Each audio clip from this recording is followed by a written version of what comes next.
And it's a great pleasure to welcome our guest this evening, who is currently ranked #1 in Britain for Hammer. It's Chris Bennett, based in Glasgow, in rip-roaring form. Would you say you're in the form of your life, Chris? I think so. Yeah, I'm feeling pretty good right now. So thanks for having me on tonight. And you're kind of tantalizingly close to an Olympic qualifying mark. What's it going to take to bridge the gap to that for you at the moment? I don't think anything different from what I'm doing at the minute. I'm in the shape of my life, so I've just got to trust myself. So I think one big thing that's been different for me this year is mentally I'm there. I'm on the ball. So just stay calm, trust what I've done. I've got a lot of money in the bank training wise, so I don't need to do any different. I just need to have good conditions on the day, and hopefully I can get them in Manchester on the Thursday night.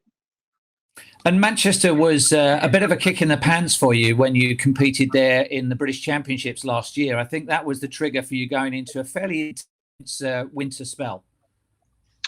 Yeah, I was to say I was pretty angry after Manchester would be an understatement. I had found my love again for the sport. My plan wasn't really to compete during the summer, but I got myself into some really good shape. You know, I wasn't far off PB shape, having not really lifted and doing minimal training. So just get myself physically and mentally right was good. So it was a big kick in the teeth coming to Manchester and only throwing 60. I think I was 68, 69 meters. So I said to my coach I wasn't going to take any time off after training. So I ended up taking a week off and got right back into it. And I've used that kind of this year, along with a lot of other things, to get myself right. And I'm really looking forward to coming back to Manchester. And I've got one eye on the stadium record as a first goal, and then and then we want Olympic qualifier. Yeah, I want the stadium record. What is it? It's 73 and change, I think, something from last year, from whatever it was at British Champs, whatever Craig threw at British Champs. So I want that first. And then if I've not done it by that point, I want a Scottish record. And if I've not done it by that point, I want a 77.50. So, you know, I've kind of surprised myself being in this good shape so early, but I've just trusted myself, and that's what I'm going to do going forward. So you're on a mission.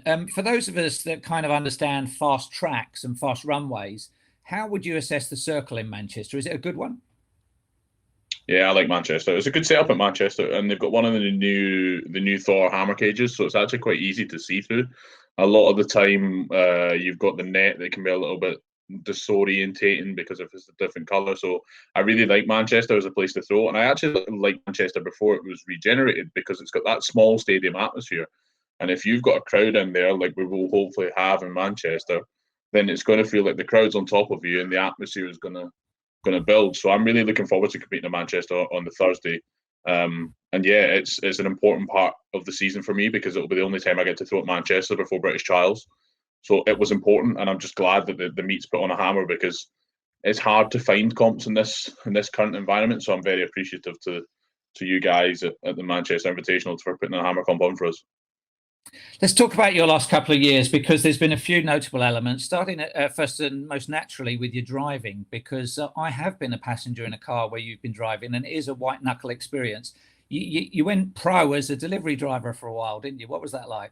Yeah, so when lockdown hit last year, I was kind of at a crossroads because I would usually be in schools doing school assemblies, and that would be how I would normally make my day-to-day living. It afforded me quite a comfortable life. I could work, 8 to 10 days a month, still train full-time, travel around the UK. So when lockdown hit, I was actually in Skye, Inverness and Dornoch, and if you know those parts of the world, they're pretty beautiful. But I was told that there would be no more school visits for the time being because of lockdown. I didn't know if it would be a long-term option, short-term option. So I walked into Tesco with basically I needed money, and I had to get a full-time job with Tesco. And I was fortunate enough that they employed me off the back of it. They didn't really know I was as good as an athlete as what I said. She said, "Are you a taxi driver? Are you a delivery driver? What have you done before?" And I was like, "No, I'm an Olympian." And she's like, "Yeah, right, no bother." So it came to it, and yeah, she eventually found out I was actually as good as I said I was. But I got to the stage after 4 months where I felt I was falling away from sport. I still wanted to train, and I still wanted to have aspirations in sport.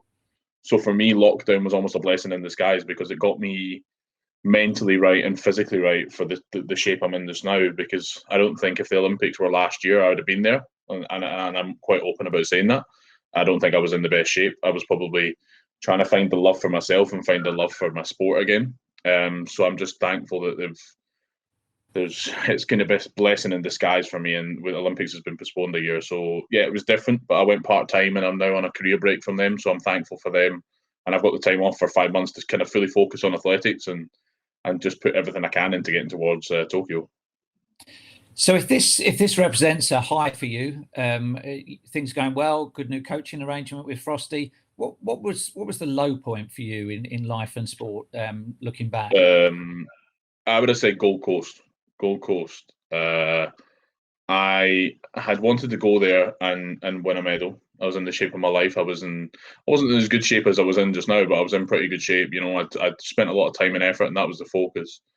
And I finished 10th. I completely lost it on the day, and it kind of didn't really hit home till a week after, when everyone had left, and I was sitting at the airport at Brisbane myself, and my flight wasn't for 2 days, and I'd just been dropped off by the team. I had to fly my own hotel because everyone had to leave at the same time, and I was sitting here going, I don't know if I'm going to be around tomorrow if I don't go on a flight tonight. So yeah, I spent $3,500 on a flight to get me home that night. I knew there was one flight that could get me home, purely for my own safety, because I didn't know what I would do. So it was pretty low, and I was fortunate I had the support of a psychologist when I came home. But again, I had to find out what I wanted from life and what I wanted from sport. So I came back and I had a knee injury that year and hadn't really got the help I'd needed from the governing body.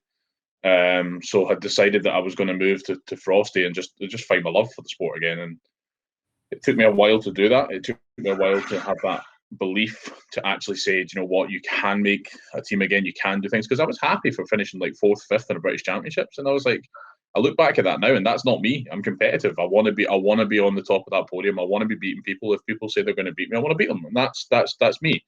So yeah, I'm pretty thankful to be sitting here today and for the people around me. But I would, if I had to do it all again to be in this situation, I'd do it all again, because it makes you as a person, I think.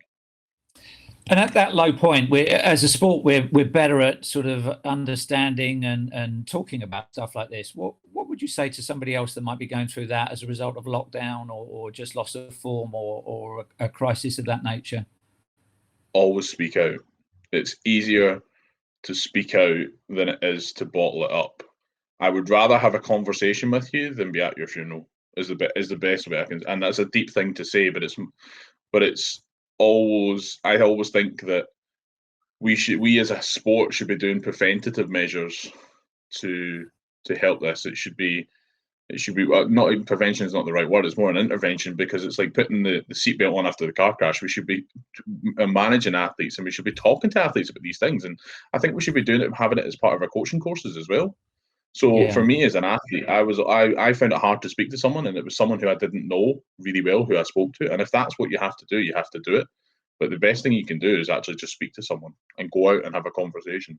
And exercise is a great relief for it, but it can also be a massive catalyst for it.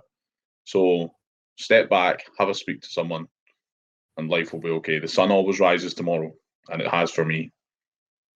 And what would you say is the big difference in you that's brought you to this current vein of form? Is it a mental thing? Is it just as you say, the love of the sport?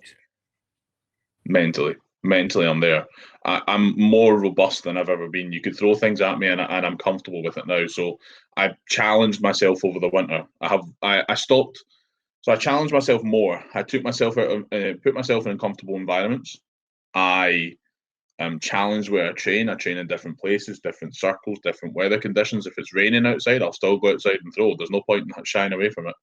But I also narrowed down who I listen to. So I listen to 2 people when it comes to sport, and I want their opinion on it. I listen to my coach, which is Andy Frost, and I listen to my sports psychologist. So I started working with my sports psychologist 10 weeks ago now, and he just took the emotion out of sport and just had that clear thinking of black and white. You're always going to make mistakes.